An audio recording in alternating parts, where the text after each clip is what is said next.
a little bit of something there too, isn't there, Ninja? You can, all of a sudden there's a bit of grimace. You're all over it. You're giving him a bit more spice in there as well. Yeah, that's what we need.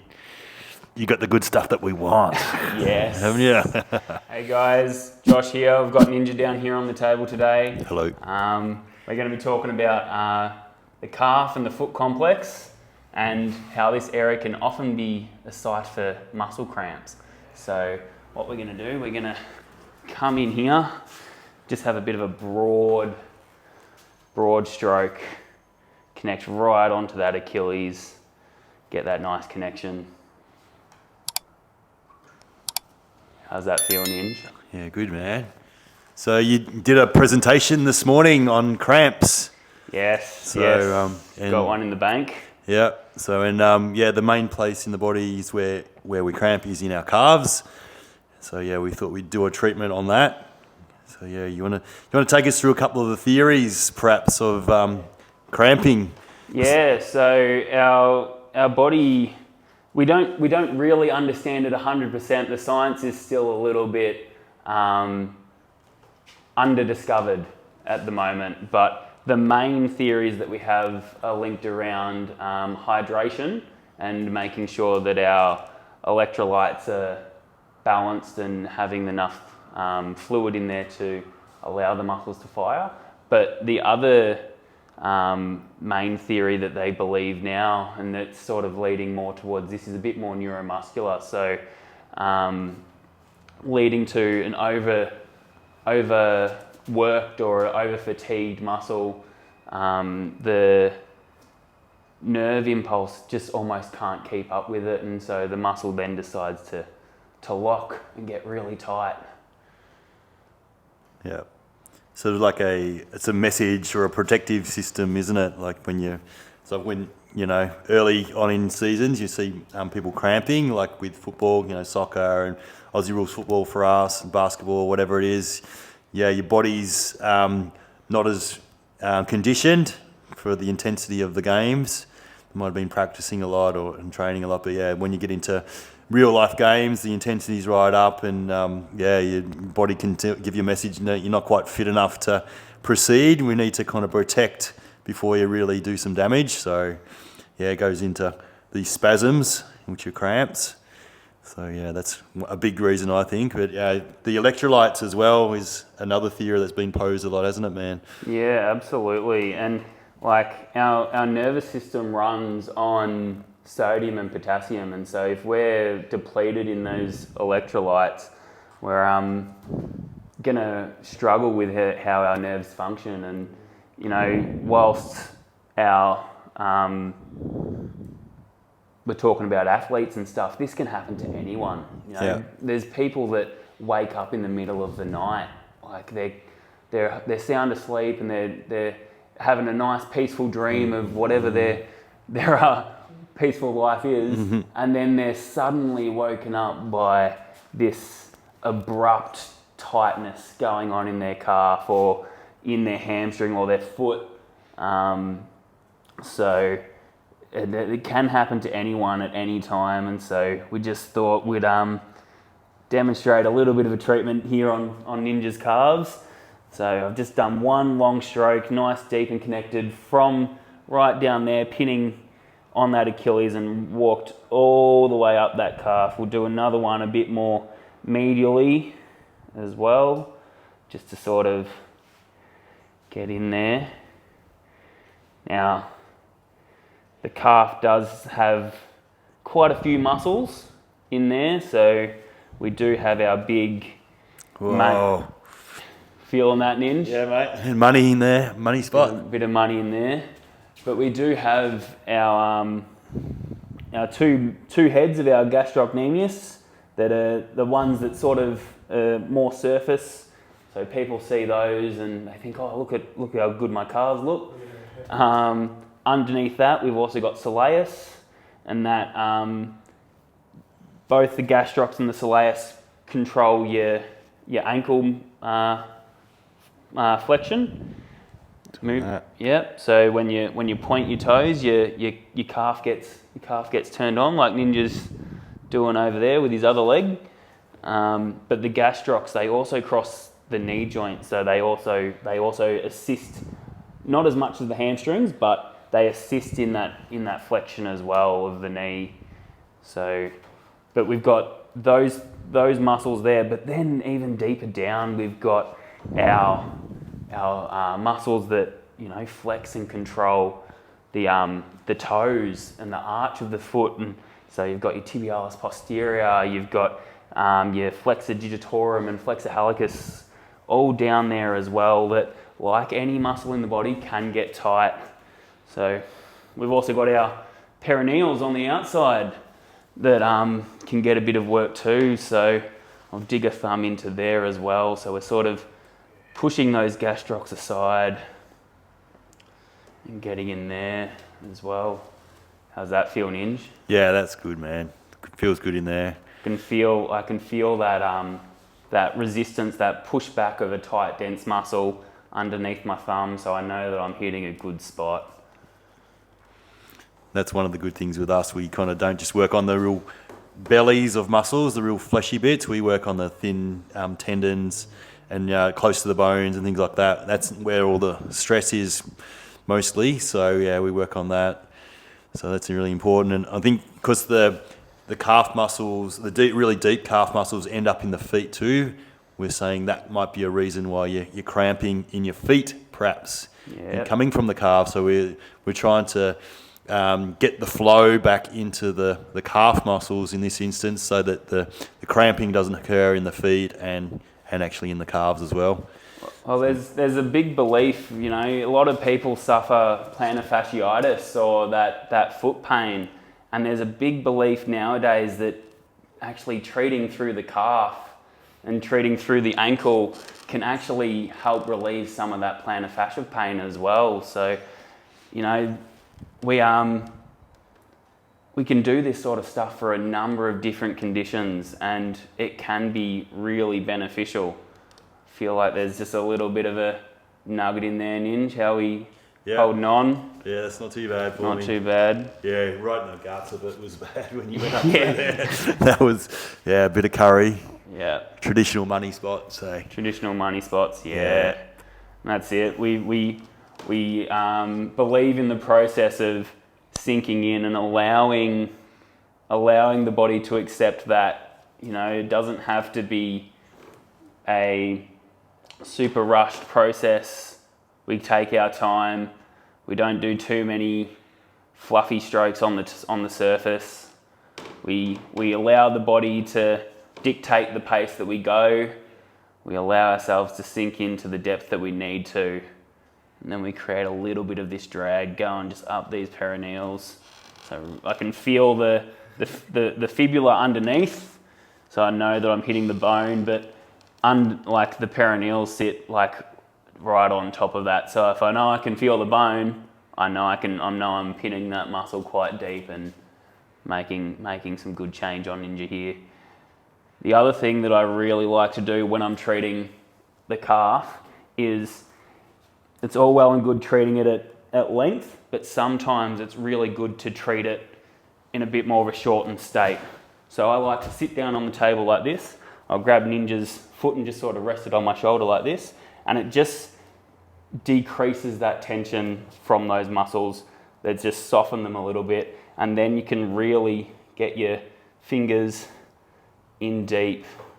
So I can feel just in here, there's a little bit of something there too, isn't there, Ninja? All of a sudden there's a bit of grimace. You're all over it. giving him a bit more spice in there as well. Yeah, that's what we need. You got the good stuff that we want. Yes. Haven't you? No, this is a little bit of a technique that I've witnessed through just observing and experiencing and almost practicing on my own body as well.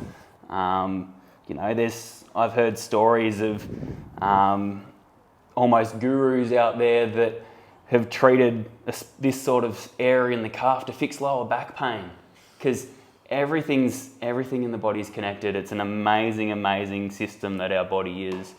And so I like doing this. It just sort of allows a large amount of that tension to unravel. I can feel already that it's starting to soften up.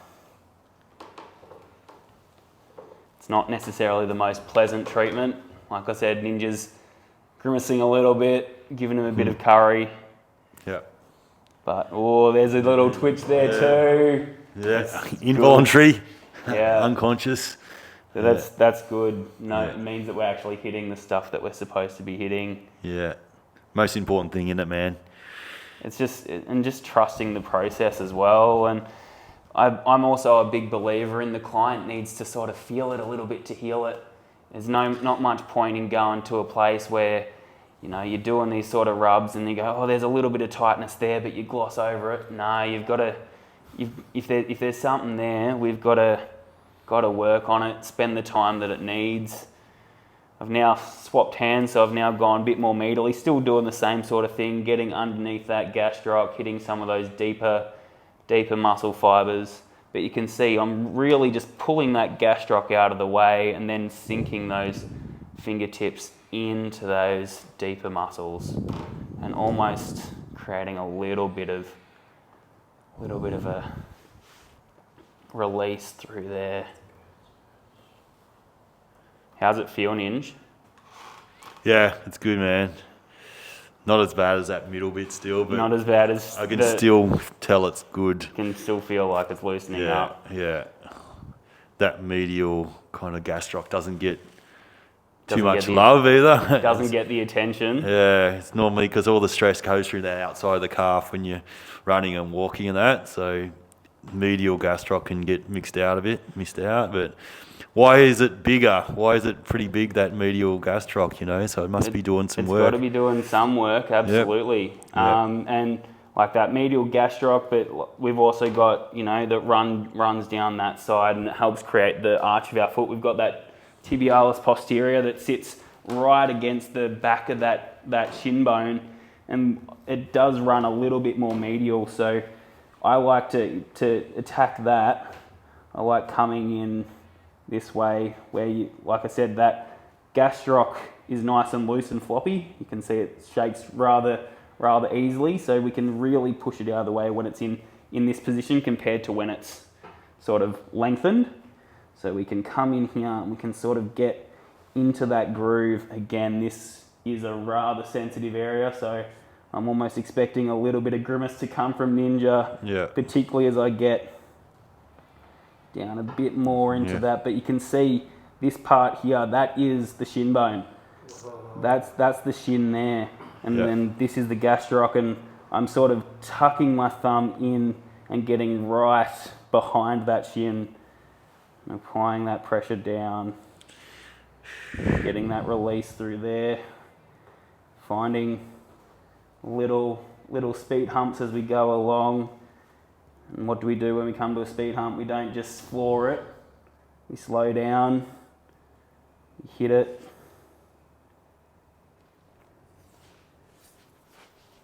Getting that sensation, feel like there's a little bit of like almost a calcification, like a little bit of something going on through here, so we can just do a little bit of a wiggle. And like this line can go all the way down, basically to that attachment, all the way up there at the back of the knee. So we can do that line. We've also got a lot of stuff down here around Ninja's dirty feet. Yeah, sorry. No, it's fine. It's look, my feet are no better at the moment. You know, it's the things that we get from our barefoot living, I guess, walking down Bridge Road. Yeah. But so we've got our medial malleolus here. We've got all these different tendons that run through this area. So even sometimes coming in and creating a little bit of space, even through those tendons, can make some real relief in that foot and ankle, allow it to move a bit more freely.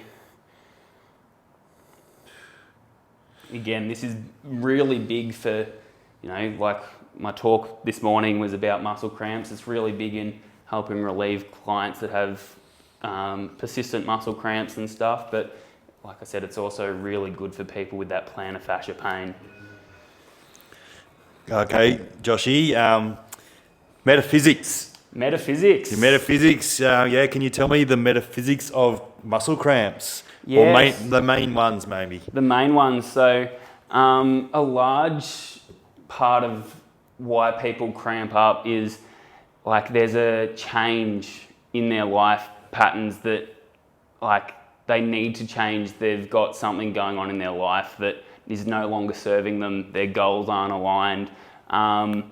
Someone might be feeling guilty for not achieving their goals. You know, there's a whole lot of different things that can be contributing to, but a lot of people, myself, I struggle with this a little bit, feel like they only deserve pleasure as a reward for, you know, achieving something. We all deserve pleasure. We all enjoy happiness and stuff. So, but if you're only going off, I need to work hard, I need to do this, and then I will be satisfied. You know, you can be very rigid in those sort of things as well. But then, you know, your overall lack of freedom, lack of space, lack of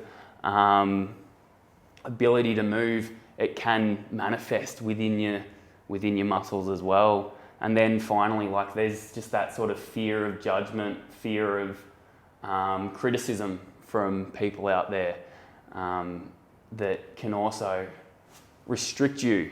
It's a physical barrier that comes up from your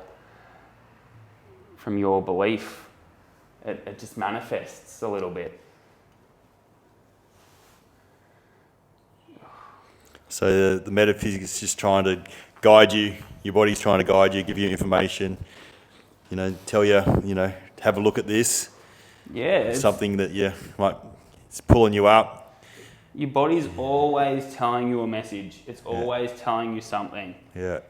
It's how often are we actually listening to our body?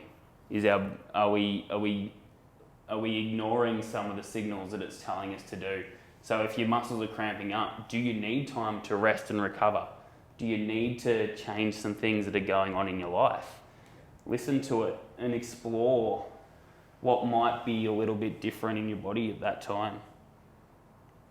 So here I'm doing a little bit of almost an ankle mobilization. I've got these two fingers here. I'm sort of pinning it in the front and then just, taking his ankle through a little bit of movement as well.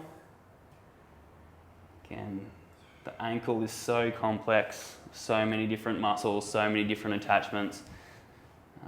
It's important to address it all as best as we can. Again, we don't rush anything.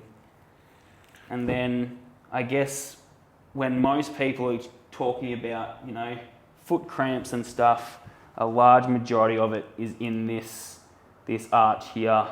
So we can come down here and we can just follow that line. You'll listen to what the client says. If they're sore there, address it. Get in there. Sink in. Whoa.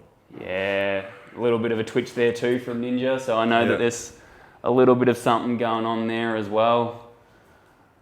Sink in. But yeah, trust the process. No, there's more than just plantar fascia on the bottom of the foot. There's so many different muscles that allow our foot to splay out, to move your four toes and then your big toe, and allow it to do this, allow it to grab things. How often do we use these muscles though?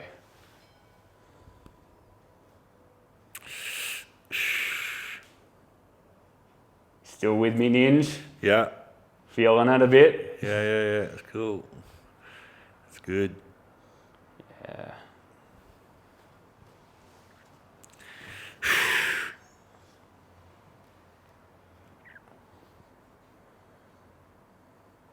Just follow that line up to where that muscle attaches. And then, I guess just to wrap this video up, we can do some stuff right into the heel. This is a typical spot for where people, when they have that plantar fascia pain as well, you can sort of just really pin that spot as well, right into that heel, and just allow that tension to melt and just sink in there. You know, it doesn't have to be too many strokes or anything like that. You just sit there and allow it to do the work it needs. On Ninja, this side, this point actually doesn't feel too bad. I felt like he had probably more in that arch. But yeah, just as a little bit of a demonstration, this is what we can do to help you guys. So if you guys do have any of this sort of pain, come in, get it worked on. Don't sit there and go, oh, she'll be right. Because, yeah, look, it might be for a day or two, but if that pain doesn't go away and it's just sitting there nagging you, why sit in pain when, you know, we can do this sort of work and get you out of it and get you living pain-free, Ninj. Correct. Do the cleaning. Do the cleaning. Do your cleaning. Yeah, do that first. That's what our little motto, isn't it? Clean first, build second, live free. Yeah. Absolutely. Get some sun. We're loving it. Spring's coming early here. I see the blossoms are on the trees and stuff. So, yeah, it's quite warm when the sun's been out last few weeks. So that's good. Get some sun. Look after your body. Get some body work. You know, if you like seeing this sort of content, like it on YouTube, comment. You know, let us know if you've been through this sort of pain. Let us know if there's any videos out there that, you know, you want us to do that we can look at and go, okay, there's demand for us to treat this, and we can demonstrate it and show you guys what we actually do here. This is all for you guys. So yeah, like, comment, subscribe, and get it done.